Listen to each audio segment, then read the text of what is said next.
Hello, everyone. This is Kelly Beard of KarmicTools.com, and I'm so excited for our Venus Circle tonight because it's the first one out of Capricorn. So I think we should have a party.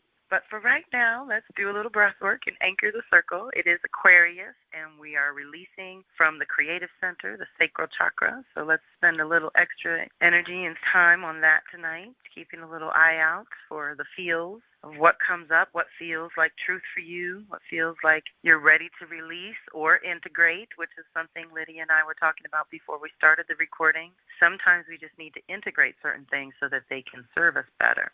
So everyone relax into your space. We're going to release the day and the world for 1 hour. That's not too much to ask. We might go an extra 10 minutes at the most if we're having fun.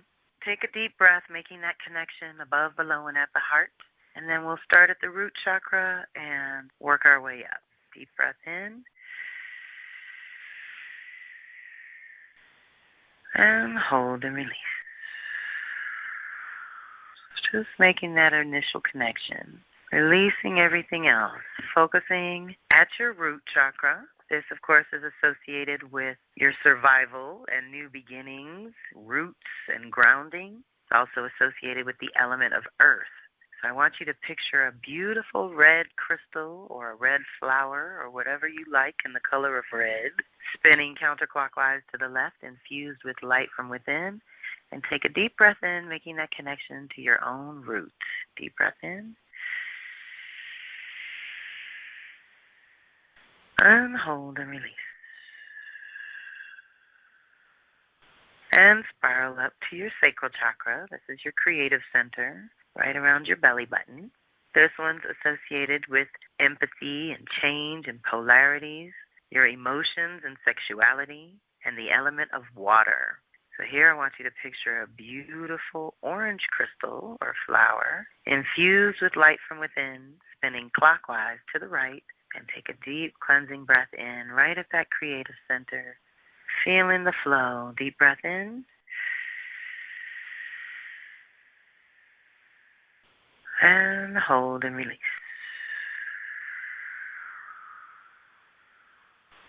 And spiral up to your solar plexus, your power center, above the belly button, below the heart. This is associated with your personal power, will, and self-esteem, your autonomy, energy, and metabolism, and the element of fire. So here I want you to picture your favorite shade of yellow. I picture a beautiful citrine crystal infused with light from within, spinning counterclockwise to the left. And take a deep cleansing breath in, making that connection to your own power center. Deep breath in.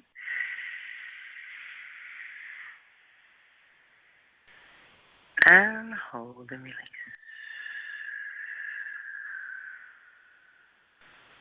And spiral up to the heart chakra. Of course, this connects above and below. So we always want this open and receptive and spinning and alive and well, because it allows us to flow much better when above and below can communicate through the heart.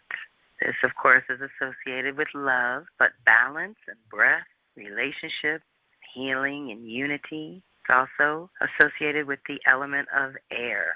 So here I want you to picture an emerald green crystal or your favorite shade of green infused with light from within, spinning clockwise to the right. Take a deep cleansing breath in at the heart, feeling that expansion, breathing as if you're breathing through and from your heart. Deep breath in.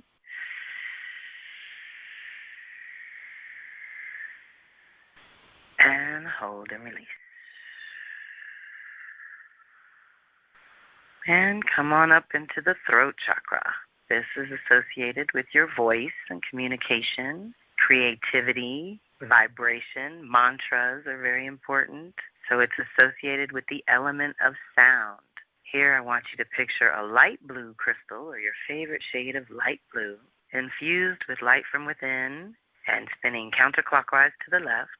Connect to your own authentic voice and take a deep cleansing breath in. Deep breath in. And hold and release. Come on up to your third eye, right in the center of your forehead. This is, of course, associated with your clairvoyance and intuition, imagination, your vision and clear seeing. So it's associated with the element of light. Here, I want you to picture an indigo, which is a dark blue crystal. Think of the midnight sky infused with starlight, spinning clockwise to the right. And take a deep breath in, connecting to your own imagination and third eye. Deep breath in.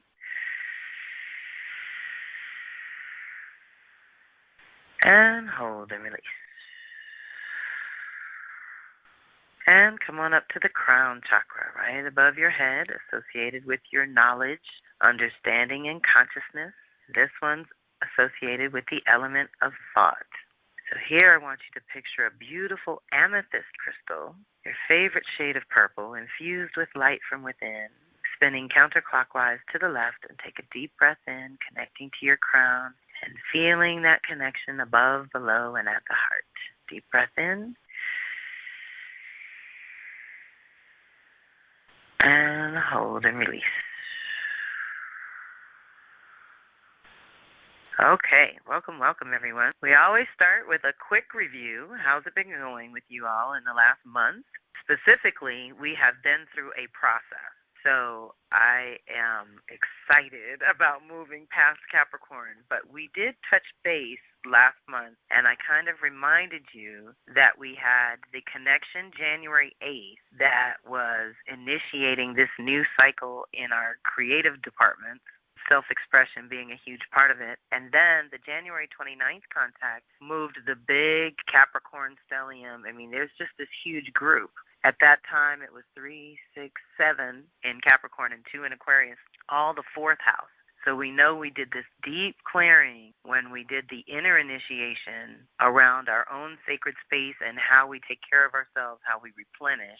And it's very personal. And then the February 27th activation was the root chakra. So we know what we're pulling from the root has to the whole stellium, now it's gone from 7 down to 5, is in the first house. So this meant identity and purpose and renewal of that, and a clearing at the root of what is no longer us, what's no longer you at the root of it. These are levels of Capricorn just sort of peeling away, different roles and responsibilities like we've been talking about all along. These roles that no longer apply in our creative zone or in our home space zone or in our identity zone. And now we're moving into Aquarius, and everything's at the top of the chart in the 10th and 11th house, which means it's our purpose and what we're known for in the world and our community and our hopes and dreams that we share with that community. So this month, we're doing a clearing in that which doesn't serve our reputation. It doesn't serve our roles and responsibilities that we're choosing going forward.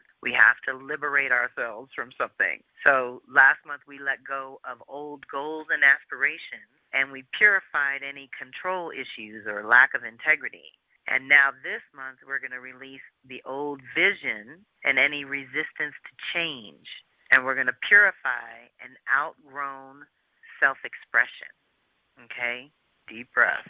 This is really big for everyone in some form or fashion, wherever we are. So this month is about clearing any attachments to old relationships or creative projects. We're reviewing all our creations over the last 18 months to 8 years and letting go of anything that holds no more joy, vitality, magic, essence, or chi. If there's no life force in it, we got to let it go, clear it out of here. If there is any vitality left in certain creative projects, then this clearing will serve them like a pruning that allows a plant to grow better. Because this activation is in Aquarius, it is all about your unique contribution to the community, as well as your own individuality and freedom to be yourself within the context of any partnerships or collaborations, okay? So there's this, like I said, a certain liberation. We're being cracked out of our shell in a way where we get to go to our own next level, whatever that is. It's customized for everyone.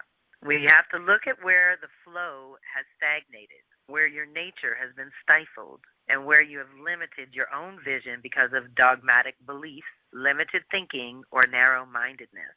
Okay, whether it's within you or around you, it can still slow us down. It's time to address the issue of being overly committed to the world or community to the neglect of self or family. Often we ignore others or neglect our own personal needs because they are mundane and not deemed as vital or important as the life and death struggles of humanity, climate change, or any of the bigger issues, right? So you're going to always get from Kelly the individual perspective, and I'm going to always ask you to dial it back in to you. I feel like if the individuals get it together, the globe will be okay. And with Aquarius opposite Leo, it's about you and your authentic self and you and your unique contribution to the world. And here in Aquarius, it's about that unique contribution. So we're chipping away at anything that's blocking us from making that offering. And I'm not even talking about going outside of your world to do it. This is just by being yourself and making your own life choices and honoring your own values and priorities. This month, we have the gambler as an archetype, which asks you to see where you've grown complacent, forgotten your purpose, or lost the vision for your life. Often we take the easy, familiar path, thinking that we will avoid trouble or find a shortcut. But all it ends up doing is delaying our good and making our lessons more painful and unnecessarily long.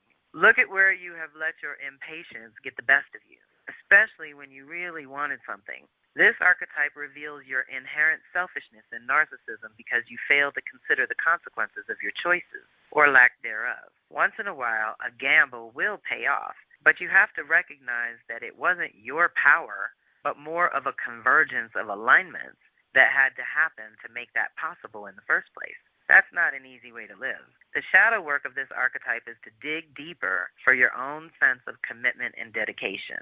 Okay? The gambler is all about taking chances, kind of flying by the seat of their pants in a way. And that's fine, but we're in this clearing zone where if we can upgrade our roles and responsibilities specifically, or physically the structure of our lives and the systems that run our lives, if we can get that together, then when we get to the reclamation side, which I think starts into sooner, it's October, y'all. October 22nd, so 10/22/2022 is some pretty magical numbers, 0, 1s, and 2s. So when we get to reclamation by the end of this year, we'll be in a better position. And then if you continue to do the conscious work of reclaiming balance and a certain way of choosing our relationships and partnerships and collaborations, then the next go-round, which will be July, August 2023, when Venus lingers in Leo, we'll get to really dig into our creativity and do some fun things then. So it's kind of like every month builds on the previous. So this month, we will reset the connection to our emotional body and the sacral chakra, the creative center, like I said earlier, clearing and releasing any blockages to natural flow, creativity, and your gut instincts. You cannot do the same old routines or foods or practices and expect new and different results. You are creating deeper, stronger connections to your own natural rhythms and innate knowing, as well as expanding your consciousness with every step of the journey. Use this month to get creative around your release work. Revive some old ideas that still show promise. Clear anything blocking your heart from feeling joy, gratitude, and love. And release any saltwater tears to cleanse the past completely. Deep breath. Okay, this is powerful. Our question for the month is, how can you release dogmatic beliefs, narrow-mindedness, or self-centeredness so that your creative potential can blossom? Okay, so what happens in Aquarius is we get a little crusty. This is where we lock in on certain things and we don't even think about changing them. And then it's also a zone that I've tracked really closely with Leo Aquarius, and they kind of go back and forth between this one. But I see it in both, where this particular energy, or let's say this area of life, or if people have it activated very often, they want others to change before they will change. They know about it. They think about it. They want to do it. But they're like, no, you change first and then I'll change. That's not really how change happens. We have to do it ourselves and let the chips fall where they may. So this month, we're working on that detachment from certain things. Like if you're over-attached and you have strong Aquarius, that's an imbalance because typically Aquarius is detached. It's the Leo side that gets attached. So this is where we work on those attachments to our old identities. Like I said, what are we releasing? The old vision this month and the resistance to change. Sometimes we go along with a vision out of habit. I'm totally rethinking some things at the moment that I thought I had a lock on. what's happening is I'm evolving. And so the depth of my contribution is evolving. And the way it shapes up and the way it serves others is evolving. And so I'm just paying real close attention to that. Right now, we also need to check in with, making that connection between your creative center and your third eye is a big deal too. I want you all to practice with that as much as you can. Knowing that if you clear at this creative center, when we go to reclaim at the third eye, you can really have a bigger benefit, let's say. If you'll be able to access a bigger vision, let's put it that way, if we do this clearing work now in a good way.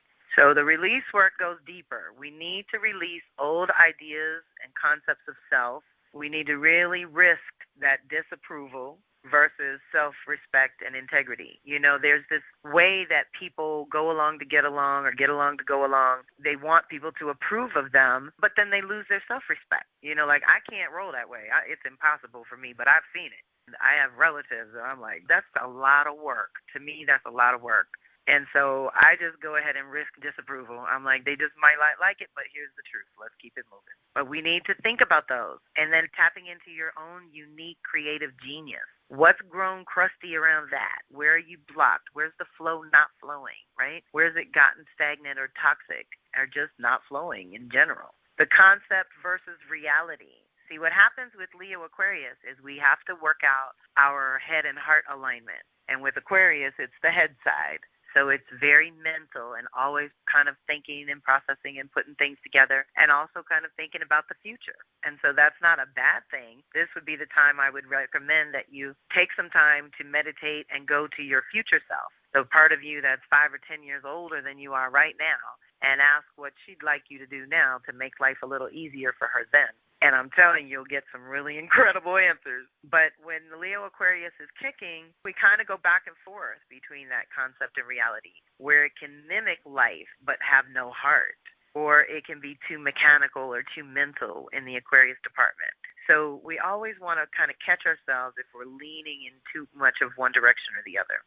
The resistance to change, denial, and rigidity is something, again, that happens in our fixed areas. So that's Leo, Aquarius, and Taurus, Scorpio. And it's just where we really lock in and we build a certain foundation and we don't question it. My philosophy is to use the cycles and the seasons. So the 8 sacred seasons give me permission to keep it moving. I don't get stagnant because I know what time it is. It's a certain season and this is the activities that are supported for that. So I don't really resist change as much as I used to because now I sort of have permission to cover it all. At some season, it'll get covered and I don't worry about it. And now that's a lot easier. And because I've also lived long enough to know that there's nothing new under the sun and anything we lose is replaced. You know, when I started traveling a lot, at one point I would walk out the door and I'd go, whatever I don't have, I don't need. Because, you know, on the old days you would travel, you always forgot something, you know, something, little thing, big thing, whatever. But after I started doing that prayer before I walked out the door, I stopped forgetting things. And I've never needed anything else on the road. It was great. This is also a good month to check out the negative DNA patterns that we have inside ourselves as individuals that kind of ties into the social collective things that are going on right now. You know, what's your piece to clear and release for humanity, for the community, for your family? A lot of us, certainly anyone on this call, if you're into Kelly stuff, you've been the one in your family called to do the ancestor work, to do the clearings, to do the healing so that these negative patterns are broken, right? I mean, my husband teases me all the time. He's like, you are the first person I've ever heard talk about I was born into this family to break these cycles because I was a complete anomaly in my whole family. I didn't look like anybody. I didn't think like anybody. You know, I didn't act like, I didn't want the things they wanted. None of it made any sense to me. So it's interesting how we end up learning when you have such contrast going on. I learned a lot from them, and they learned a lot from me. That's for sure. And I'm a better person for it, right? I have more skill sets. Thank you, God. Like I said earlier, that going along to get along thing, I don't play that. But if it's anywhere in you and it's blocking your flow in any kind of way, and when we're talking about flow in the creative center, my usual 2 cents is energetic flow, creative flow, and cash flow. These are the things that we work in our creative center for so that they're constantly flowing, working with that water element, checking in with your emotions. Again, are you too attached or too detached with certain things or people or circumstances? These extremes, whether we're over or under attached, is part of this month's work. And, a lot of it also goes into being different, like kind of owning that piece of you that's different in a joyful, loving way. Like I have spent the bulk of my years defending my nature against people who I just rubbed the wrong way because they had issues. And honey, post 40, post 50, we got cured of that because now I realize it's not me. I'm just being myself. I'm not stepping on any toes. I'm not disrespecting anybody. If they got sensitivity issues, that's their thing. I can't help that. So I've really grown to learn that my people respond and your people will too. Like, what card I used to get all the time in the medicine cards was the skunk, because they're attracted to their own scent and their own people. You kind of recognize your own people and what connects you. The whole world's trying to tell us why we're different, but there's lots of things that connect us.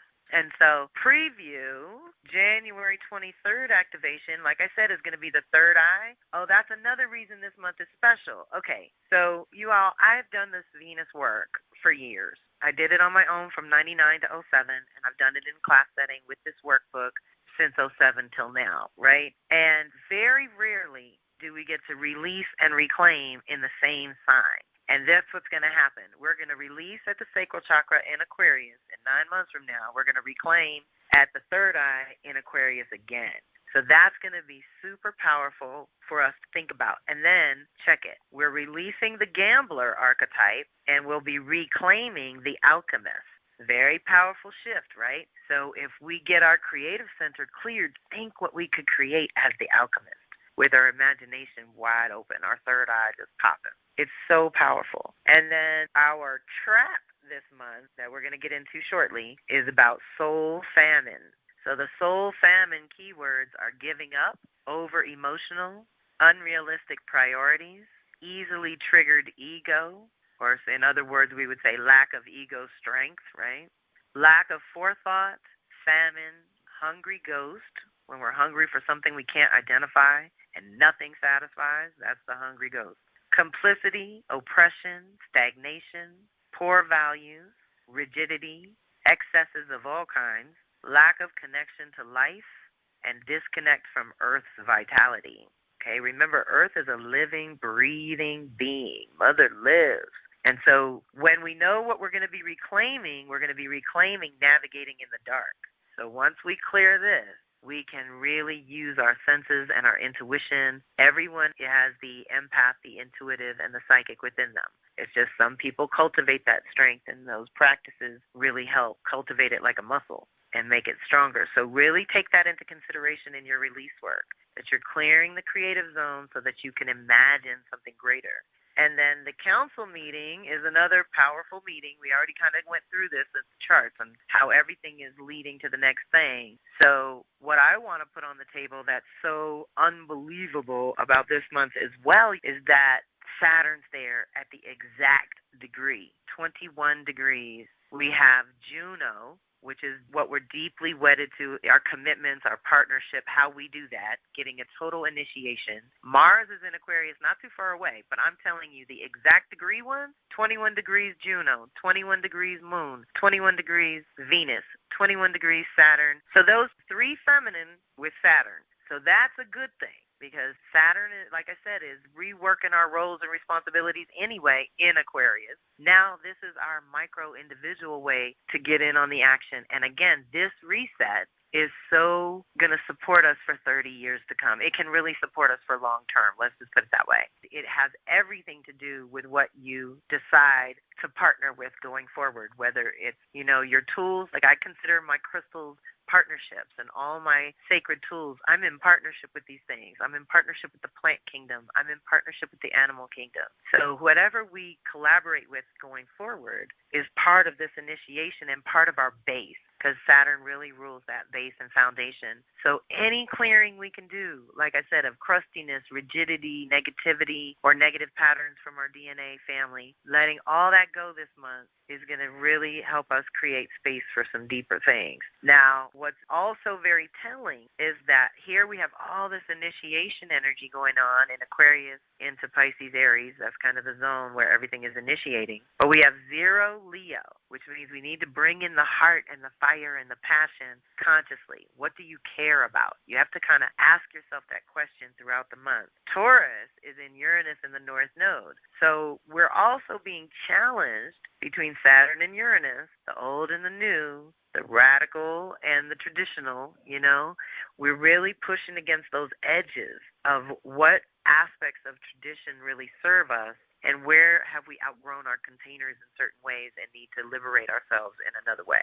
So Taurus is the body, the senses, our personal material security. So we want to really get practical and on the ground with this. What are your needs versus your wants kind of thing? And Scorpio in the South Node means we're really releasing any kind of karma as well. These karmic decisions from the past, karmic relationships from the past, all of that is being released with the Taurus-Scorpio eclipses, and it's resetting our connection to our own inner power.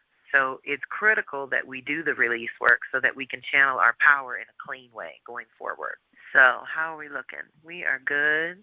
That is our general setup. Now we're going to get to the goodies, the energetic support and the divination, our trap that we're releasing. We're going to go narrow and deep with this one. You all know I love me some women who run with the wolves. And now I finally got to run with the wolves on March 4th. It was so exciting. There was a wolf sanctuary around here that I'm dreaming about volunteering at. It was very exciting. But this trap is trap number 3. It's called Burning the Treasure, Soul Famine.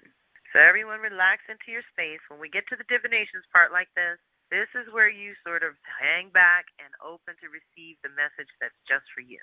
There's a little kernel of truth in here for everybody. And at some level, we're all going through it. Ooh, deep breath. There's burning that goes with joy, and there's burning that goes with annihilation. One is the fire of transformation. The other is the fire of decimation only. It is the fire of transformation that we want. But many women give up the red shoes and agree to become too cleaned up, too nice, too compliant with someone else's way of seeing the world. We give our joyful red shoes to the destructive fire when we digest value, various propagandas and philosophies wholesale, psychological ones included, okay, where we don't question it, right? The red shoes are burned to ashes when we paint, act, write, do, or be in any way that causes our lives to be diminished, weakening our vision, breaking our spirit bone. Deep breath. Then a woman's life is overcome by pallor, for she is hombre del alma, a starved soul. All she wants is her deep life back. All she wants are those handmade red shoes. The wild joy that these represent might have been burnt in the fire of disuse or the fire of devaluing one's own work. They may have been burnt in the flames of self-imposed silence.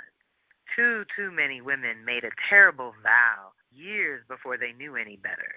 As young women, they were starved of basic encouragement and support, and so filled with sorrow and resignation that they put down their pens, closed up their artwork, and vowed never to touch them again. A woman in such a condition has inadvertently entered into the oven along with the handmade life. Her life becomes ashes. A woman's life may die away in the fire of self-hatred, for complexes can bite hard and, at least for a time, successfully frighten her away from coming too near the work or the life that matters to her. Many years are spent not going, not moving, not learning, not finding out, not taking on, not becoming. The vision a woman has for her own life can also be decimated in the flames of someone else's jealousy or someone's plain-out destructiveness toward her. Family, mentors, teachers, and friends are not supposed to be destructive if and when they feel envy, but some decidedly are, in both subtle and not so subtle ways. No woman can afford to let her creative life hang by a thread while she serves an antagonistic love relationship, parent, teacher, or friend. When the personal soul life is burnt to ashes, a woman loses the vital treasure and begins to act dry-boned as death. In her unconscious, the desire for the red shoes, a wild joy, not only continues, it swells and floods and eventually staggers to its feet and takes over, ferocious and famished. To be in a state of a starved soul is to be made relentlessly hungry. Then a woman burns with a hunger for anything that will make her feel alive again. A woman who has been captured, she knows no better and will take something, anything that seems familiar or similar to the original treasure, whether it's good or not. A woman who is starved for her real soul life may look cleaned up and combed on the outside, but on the inside she is filled with dozens of pleading hands and empty mouths. Deep breath. In this state, she will take any food regardless of its condition or its effect, for she is trying to make up for past losses. Yet even though this is a terrible situation, the wild self will try over and over again to save us. It whispers, whimpers, calls, drags our fleshless carcasses around in our night dreams until we become conscious of our condition and take steps to reclaim the treasure. Deep breath. We can better understand the woman who dives into excesses, the most common being drugs, alcohol, and bad love, and who is driven by soul hunger by noting the behavior of the starved and ravening animal. Like the starved soul, the wolf has been portrayed as vicious, ravenous, preying upon the innocent and the unguarded, killing just to kill, never knowing when enough is enough. As you can see, the wolf has a very bad and unearned fairy tale and real-life reputation. In actuality, wolves are dedicated social creatures. The entire pack is instinctively organized, so healthy wolves kill only what is needed for survival. Only when there is trauma to an individual wolf or to the pack does its normal pattern loosen or change. Deep breath. This happens to us too, y'all. There are two instances in which a wolf kills excessively. In both, the wolf is not well. A wolf may kill indiscriminately when it's ill with rabies or distemper, or it may kill excessively after a period of famine. The idea that famine can alter the behavior of creatures is quite a significant metaphor for the soul-starved woman. 9 times out of 10, a woman with a spiritual or psychological problem that causes her to fall into traps and be badly hurt is a woman who is currently being starved or who is being critically soul-starved or has been critically soul-starved in the past. Among wolves, famine occurs when snows are high and game is impossible to reach. Deer and caribou act as snowplows. Wolves follow their paths through the high snow. When the deer are stranded by high snowfalls, no plowing occurs. Then the wolves are stranded too. Famine ensues. For wolves, that most dangerous time for famine is winter. For a woman, a famine may occur at any time and can come from anywhere, including her own culture. Deep breath. For the wolf, famine usually ends in springtime when the snows begin to melt. Following a famine, the pack may throw itself into a killing frenzy. Its members won't eat most of the game that they kill, and they won't cache it either. They leave it. They kill much more than they could ever eat, much more than they could ever need. A similar process occurs when a woman's been captured and starved. Suddenly freed to go, to do, to be, she is in danger of going on a rampage of excesses too, and feels very justified about it. The girl in the fairy tale too feels justified in gaining access to the poisonous red shoes at any cost. There is something about famine that causes judgment to be blighted. So when the treasure of a woman's most soulful life has been burned to ashes, instead of being driven by anticipation, a woman is possessed by voraciousness. So for instance, if a woman was not permitted to sculpt, she may suddenly begin to sculpt day and night, lose sleep, deprive her innocent body of nutrition, impair her health, and who knows what else. Maybe she cannot stay awake a moment longer. Reach for the drugs, for who knows how long she will be free. Deep breath. Soul famine is also about starvation of the soul's attributes, creativity, sensory awareness, and other instinctual gifts. If a woman is supposed to be a lady who sits with her knees kissing only each other, if she was raised to keel over at the presence of rough language, if she was never allowed anything to drink but pasteurized milk, then when she is freed, look out. Suddenly, she may not be able to drink enough of those slow gin fizzes. She may sprawl like a drunken sailor, and her language would peel paint off the walls. After a famine, there is a fear that one will again be captured some day. So one gets while the getting is good. Overkill through excesses or excessive behaviors is acted out by women who are famished for a life that has meaning and makes sense for them. When a woman is gone without her own cycles or creative needs for long periods of time, she begins a rampage of, you name it, all the common excesses. When women do this, they are compensating for the loss of regular cycles of self-expression, soul expression, and soul satiation. Okay, the soul needs to be satisfied. Otherwise, we experience that hungry ghost very often, right? So it's regular cycles of self-expression, soul expression, and soul satiation. A starving woman endures famine after famine. She may plan her escape, yet believe that the cost of fleeing is too high, that it will cost her too much libido, too much energy.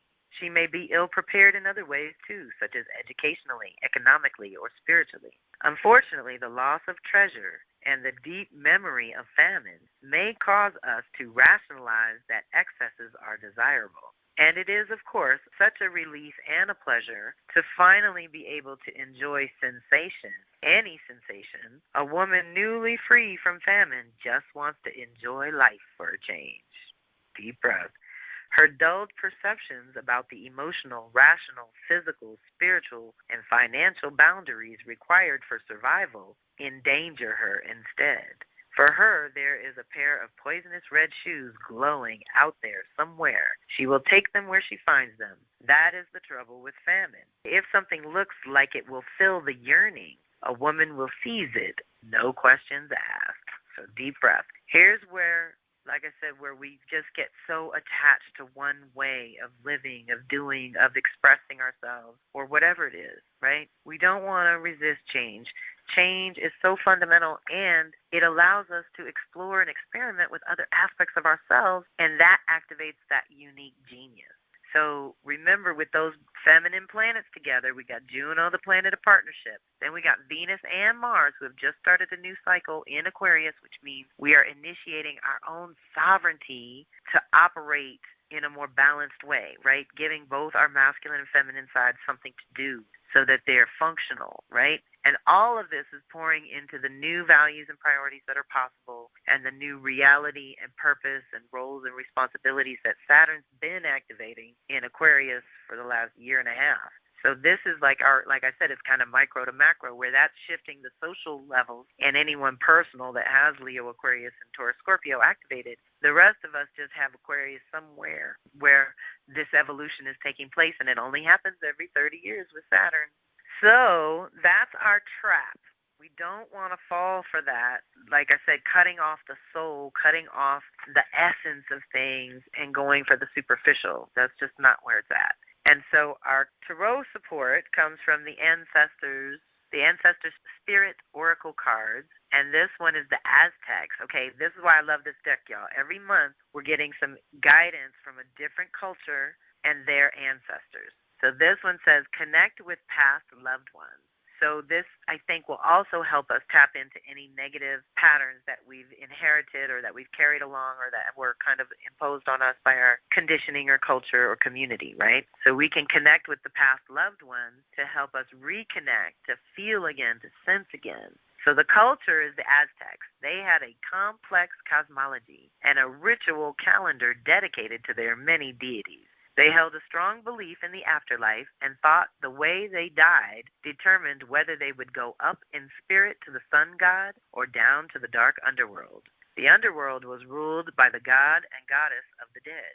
As guardians of the afterlife, they oversaw festivals of the dead. Over time, that tradition evolved into the Dia de los Muertos, the Day of the Dead, which in modern-day Mexico is celebrated on the first and second days of November. During that time, the gates of the underworld open and spirits are allowed to reunite with their families. The living and the dead reconnect with family feasts, dancing, and celebrations. It is believed that keeping their deceased loved ones happy will bring good luck, wisdom, direction, love, and protection for the living family. Deep breath. Let's call all that in this month. We can call on our wise, healthy ancestors to guide our choices and decisions now that will help support the next 7 generations. The ancestors speak. Pay attention to what you feel around you. As well as your 5 key physical senses, you have a 6th sense that connects you to the spiritual world. This card indicates that your 6th sense is strong. Your ancestors or loved ones in spirit are trying to get your attention. They are sending you signs that they are with you and love you very much. Watch for their signals and be open to connecting with them. The divine meaning says learn how to connect with your loved ones in spirit so they can bring guidance, personal confirmation, and encouragement in times of stress or trouble. You may sense your past loved ones when the hair on your arms rises or when you feel heat or cold in and around your body. You may also experience sensation in your stomach or a heightened need to be on alert. Deep breath.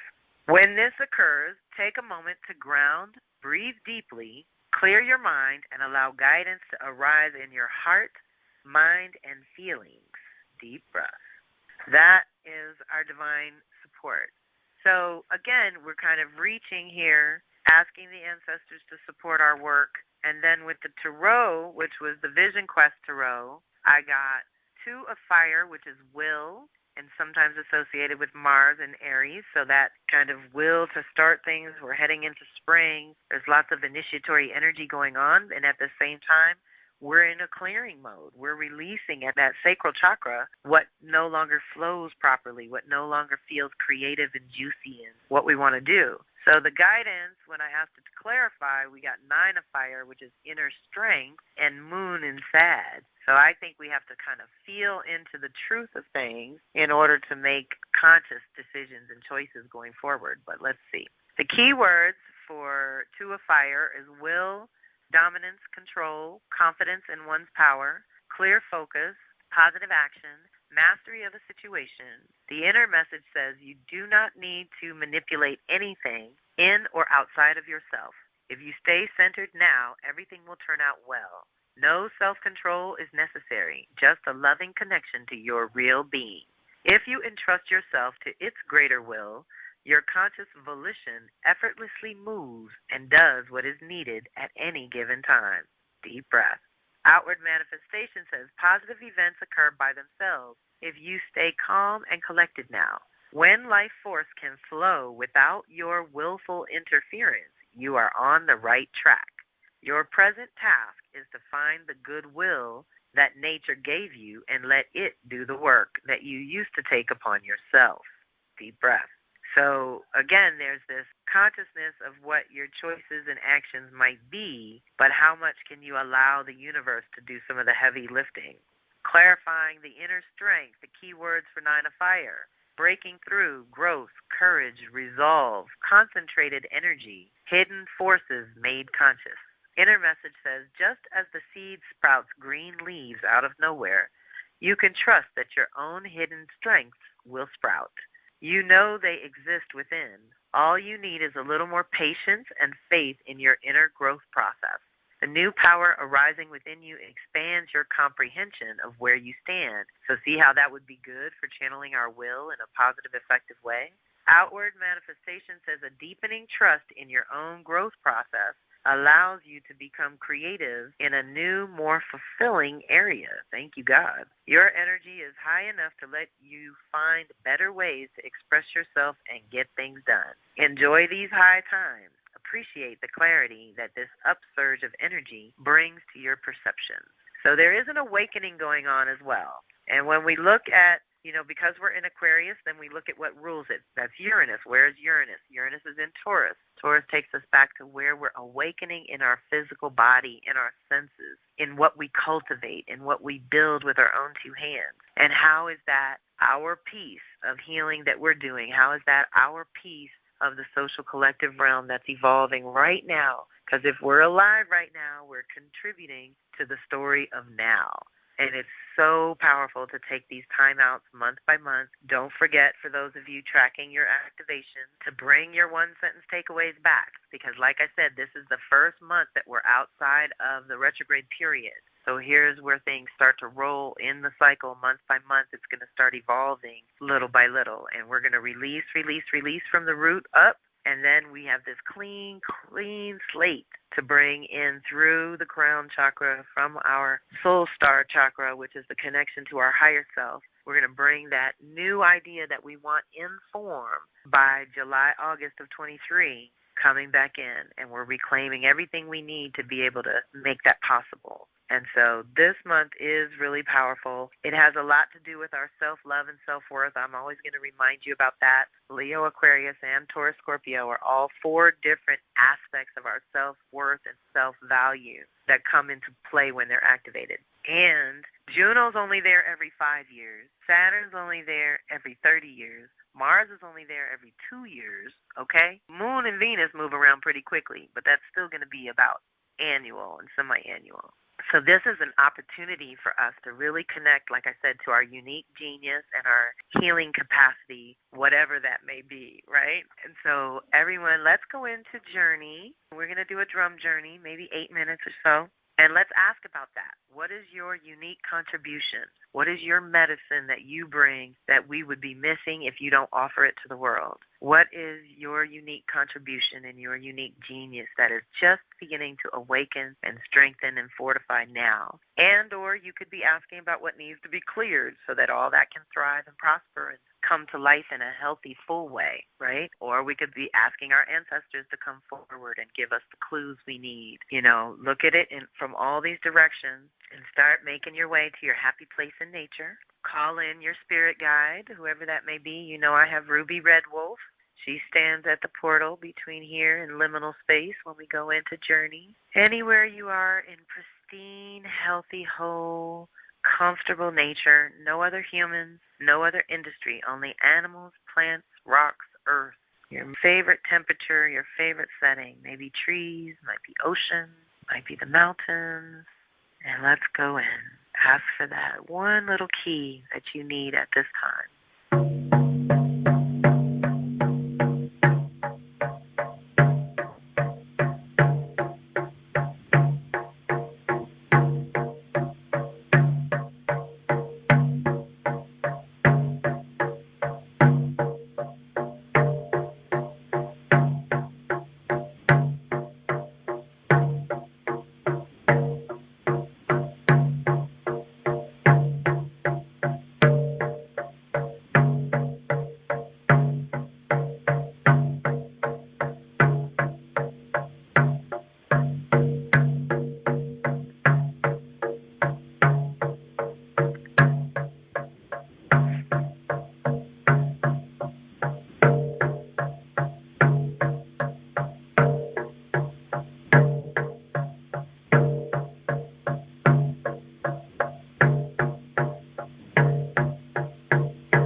back.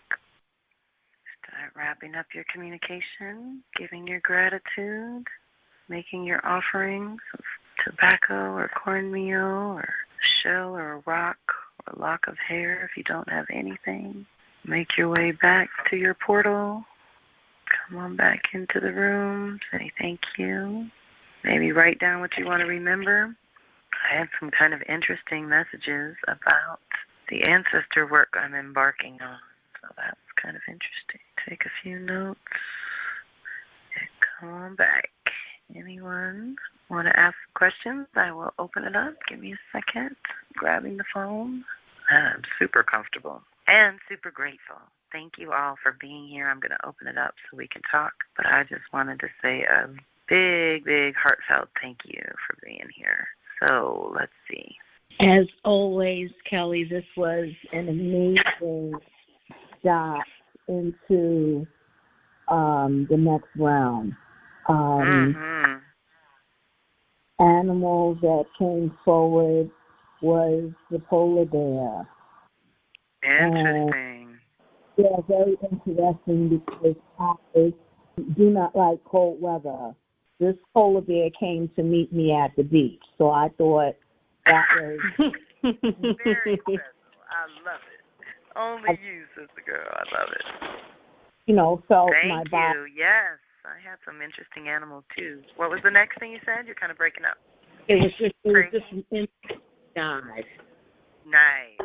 I'm glad you stayed for the whole ride. Very interesting. Anyone else have an interesting animal? I had whale and salmon show up. Had some water energy, but also that's record keeping and getting back to the DNA and making a new start, fresh start for us. Lots of interesting things. So, all right, ladies, I think we're complete. Yes? Who's here? This is Leela. Hey, baby. Yes, yes.